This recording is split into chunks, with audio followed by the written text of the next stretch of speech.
अस्सलामुअलैकुम। आज पीर 21 दिसंबर सन 2020। आज हम उर्दू में नई नज्म शुरू करने जा रहे हैं। नज्म नंबर 15, जरा आसमां का समा देखिए। ठीक है, तो टीचर पहले आपको पढ़कर बता रहे हैं। ये हमने सैटरडे को जूम की ऑनलाइन क्लास में भी पढ़े हैं, लेकिन आज सब बच्चों के लिए फिर से कर रहे हैं। जरा आसमां का समा देखिए, सितारों का झुरमुट आया देखिए। हजारों सितारे हैं बिखरे हुए, हैं मोती की मानिंद निखरे हुए। न जाने फलक पर है रोशन चराग, के आरास्ता है ये फूलों का बाग। चमकते हैं ये झिल मिलाते हैं ये, हमें देख कर मुस्कुराते हैं ये। सितारे ये सोते नहीं रात भर, ये पल भर को होते नहीं बेखबर। सुहाना समा मुझ को भाता है ये, उन्हें देख कर दिल में आता है ये। किसी दिन बड़ा जब मैं हो जाऊंगा, तो मैं भी चमक अपनी दिखलाऊंगा, तो मैं भी चमक अपनी दिखलाऊंगा। अब समा के मानी है मंजर, कोई भी चीज, सीन, नजर जो आता है हमको, मंजर। आया जाहिर हो जाना, फलक यानी आसमान, आरास्ता यानी सजा हुआ, सुहाना यानी अच्छा प्यारा। तो ये नज्म जो है इसमें शायर कह रहे हैं नज्म का उन्वान ही है जरा आसमां का समा देखिए। समा देखिए यानी मंजर देखिए। तो शायर कह रहे हैं जरा आसमां का समा देखिए, सितारों का झुरमुट आया देखिए।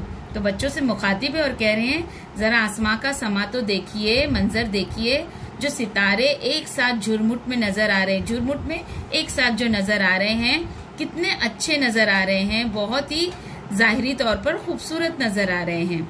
हजारों सितारे हैं बिखरे हुए, हैं मोती की मानिंद निखरे हुए। गोया फलक पर यानी आसमान पर ऐसे लग रहे हैं हजारों सितारे किसी ने बिखेर दिया हो, और वो तमाम सितारे कैसे चमक रहे हैं, मोती की मानिंद निखरे हुए हैं। निखरे हुए यानी मोतियां कैसे सफेद रहती हैं, तो मोतियों की मानिंद एकदम निखरे हुए चमक रहे हैं। न जाने फलक पर है रोशन चराग, क्या रास्ता है ये फूलों का बाग। जिस तरह से कोई भी बाग फूलों के बगैर अधूरा है, अगर बाग में फूल है तो बाग की रौनक है, उसी तरीके से आसमान की रौनक किससे है, चांद और सितारों से। तो ना जाने फलक पर है रोशन चराग, ऐसा लगता है कि फलक पर यानी आसमान पर किसी ने छोटे छोटे चराग जो हैं जलाकर छोड़ दिए हैं। छोटे छोटे चराग किसको तशबीह दी गई है, सितारों को बोला जा रहा है। तो आसमान पर ऐसे लग रहे हैं जैसे रोशन पूरे चराग रखे हुए हैं, उसी तरह से जैसे एक बाग जो है फूलों से सजा हुआ नजर आता है, उसी तरीके से आसमान जो है रोशन सितारों से खूबसूरत नजर आ रहा है। चमकते हैं ये झिल मिलाते हैं ये, हमें देखकर मुस्कुराते हैं ये। इसका क्या मतलब है, चमकते हैं ये, झिल मिलाते हैं ये।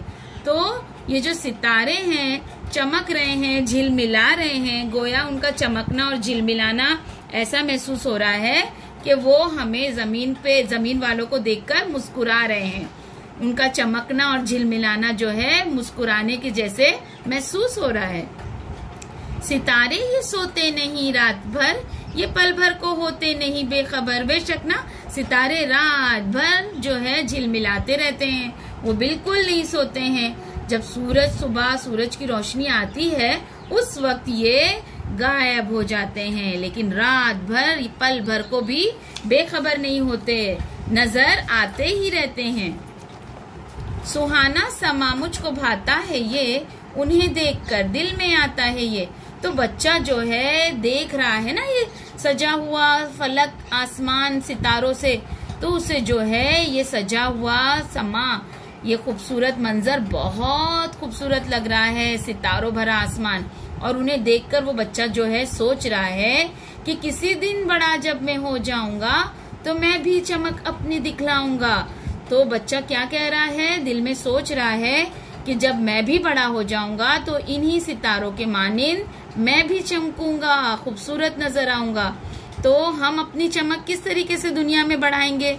हाँ, अच्छे कपड़े पहन कर क्या? नहीं, तो हमको क्या करना है, आप लोगों को बड़े होकर अपनी चमक बढ़ाने के लिए अभी से मेहनत करनी होगी, खूब अच्छी तरीके से पढ़ना होगा ताकि आप खूब तरक्की करो और आपकी चमक से अम्मी अब्बा भी खुश हो जाएं, आपके टीचर्स भी खुश हो जाएं। आप आज मेहनत करोगे, कल आप जो है अपनी मेहनत के बलबूते पर बड़ी अच्छी पोस्ट पर लग जाओगे और फिर आपकी वो जो चमक है वो दुनिया देखेगी। आई बात समझ में? तो अपनी चमक, जिस तरह से सितारे आसमान पर चमक रहे हैं, आपको दुनिया में चमकने के लिए मेहनत करना पड़ेगी, पढ़ना पड़ेगा। आई बात समझ में? तो आज हम क्या करने वाले हैं, इस नज्म को हमने समझे, आज आप पूरी नज्म यहाँ से लेकर यहाँ तक एक मर्तबा लिखेंगे और अभी टीचर इसकी ऑडियो भी भेजेंगे तरन्नुम में से, बिल्कुल तरन्नुम और लय के साथ मेरे को ये नज्म पढ़कर भी बताएंगे। ठीक है, तो आज का आपका यही होमवर्क है। चलिए, अल्लाह हाफिज।